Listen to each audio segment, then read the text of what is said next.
నమస్తే శ్రీమాత్రే నమః శ్రీ కృష్ణాయ నమః.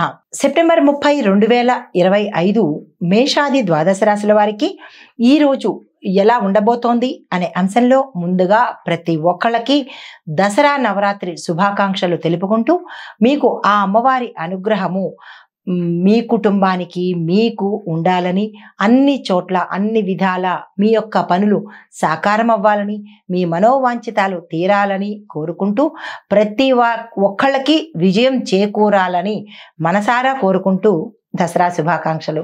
తదుపరి రాశి తులారాశి. ఈ రాశి వారికి ఆర్థిక వ్యయాలు చాలా ఎక్కువగా కనబడుతున్నాయి. అనుకోని ఖర్చులు రావడము, అనుకోని బంధువులు రావడము, ఇలా కొంత ఖర్చు అయ్యే అవకాశము కనబడుతోంది. ఈ విషయంలో కొంత సమన్వయం పాటించుకోండి. కానీ కొన్ని విషయాలు మీకు అసంతృప్తిని, నిరాశను మిగిల్చేటట్టుగా గోచరిస్తోంది. దాంపత్య జీవితం ఆనందంగా ఉంటుంది. అయితే వృత్తిలో కొంత ఒత్తిడి ఉన్నప్పటికీ పనులు మాత్రము ఫాస్ట్గా, అంటే విజయవంతంగా, సక్సెస్ఫుల్గా, త్వరితగతిన పూర్తయ్యేటట్టుగా గోచరిస్తోంది. మీకు చెప్పదగిన పరిహారము, అమ్మవారికి దసరా నవరాత్రులు కాబట్టి దుర్గా అమ్మవారికి యథావిధిన పూజ చేసుకుని, ఈ రాశి వారు మాత్రము మహాలక్ష్మి అమ్మవారికి పసుపు కుంకుమతో పూజ మీ అంతటా మీరు గృహంలో చేసుకున్నట్టయితే కనుక మంచి ఫలితాలు పొందే అవకాశం కనబడుతోంది. తదుపరి రాశి వృశ్చిక రాశి. ఈ రాశి వారికి కొన్ని ఆలస్యం ఉన్నా కానీ పనులు మాత్రం శుభప్రదంగా పూర్తయ్యే అవకాశం కనబడుతోంది. అయితే బంధువుల సహాయ సహకారాలు మీకు ఈరోజు సమయానికి అందుబాటులోకి వచ్చేటట్టుగా గోచరిస్తోంది.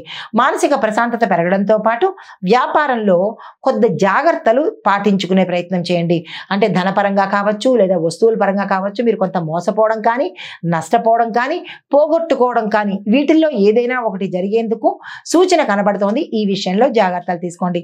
మీకు చెప్పదగిన పరిహారము, నవగ్రహ ఆలయంలో నువ్వుల నూనె వేసి దీపం పెట్టినట్టయితే కనుక కొంత గోచార రీత్యా కావచ్చు, మీ యొక్క జాతక రీత్యా కావచ్చు, ఇబ్బందులు ఉంటే తొలగిపోయే అవకాశం ఉంది. తదుపరి రాశి ధనస్సు రాశి. ఈ రాశి వారికి ఈరోజు అనుకోని శుభవార్తలు వినడంతో పాటు స్నేహితుల యొక్క సహాయ సహకారాలు ఈరోజు మీకు అందుబాటులోకి వస్తుంది. అప్రయత్నంగా ధనం కూడా కలిసి వచ్చే అవకాశం కనబడుతోంది. శుభకార్యాలు ముందుకు వెళ్తాయి. విద్యారంగంలో ఉన్న వారికి శుభప్రదమైన ఫలితాలు వినే అవకాశం కనబడుతోంది. ఆర్థిక లాభాలు ఆశించిన దానికన్నా ఎక్కువ వచ్చే అవకాశం కనబడుతోంది. పెట్టుబడులకు కానీ, విస్తరణకు కానీ, లేదా కొత్తగా వ్యాపారంలోకి రావడం కానీ, ఇలా ఏ రంగంలో ఉన్న వాళ్ళు కొత్తగా ఏది ప్రారంభించాలనుకున్నా, ఉద్యోగ నిమిత్తంగా, విద్య నిమిత్తంగా, వ్యాపారము, ఇలా ఏదైనా సరే ఈ రోజు మీకు అనుకూలంగా ఉండేటట్టుగా గోచరిస్తోంది.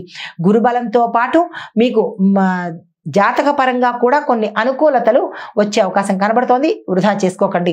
అయితే మీకు చెప్పదగిన పరిహారం, విష్ణు సహస్రనామ పారాయణ ఒక్కసారి చేసినట్టయితే కనుక మంచి ఫలితాలు పొందే అవకాశం ఉంది.